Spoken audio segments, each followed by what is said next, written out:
Në 95-ën, ju nisni një rrugëtim shumë të bukur për shkak të detyrës që merrni dhe takoni gra të fuqishme, gra të pushtetshme, anëtarë të familjes mbretërore.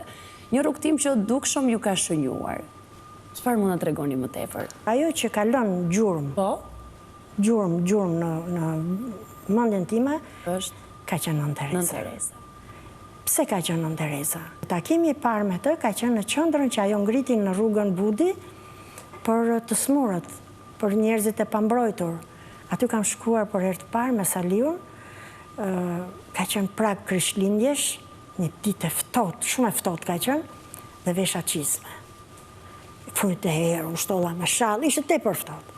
Dhe kur shkojmë atje na hap derën një grua e shkurtër, e veshur njësoj si ajo, dhe në fillim kujtova mos është ajo.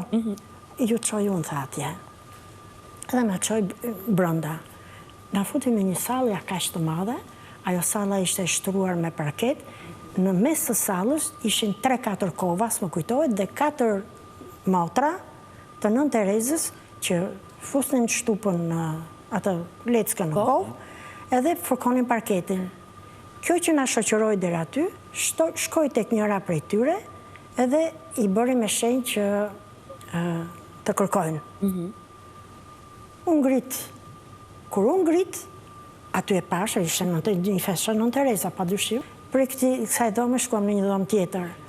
Dhe aty në dhomën tjetër, të them të drejtën, kam ngelur e habitur, me sytë e ngullur në një kravat, ku nuk mund të them që ishte i njeri, po ishin një grusht kockash. Dhe 2 motra të Nën Terezës i flisnin ati personi që ishte aty, e lyenin me pudër, i këndonin. Nuk e po i kuptoja, është i gjallë apo është i vdekur. Nuk e merje, aq rënd ishte. Nën Tereza vjen dhe më kap dorën. Dhe më kthen nga vetja. Dhe më bën një pyetje të momentit që me gisht, do t'a bëje ti dot këtë punë, po nëse do të kërkohej nesër? Pyetja ishte aq e papritur, sa që as nuk dija se çfarë do përgjigjesha, si do reagoja, çfarë do thoja, unë nuk e bëja dot kurrë atë punë.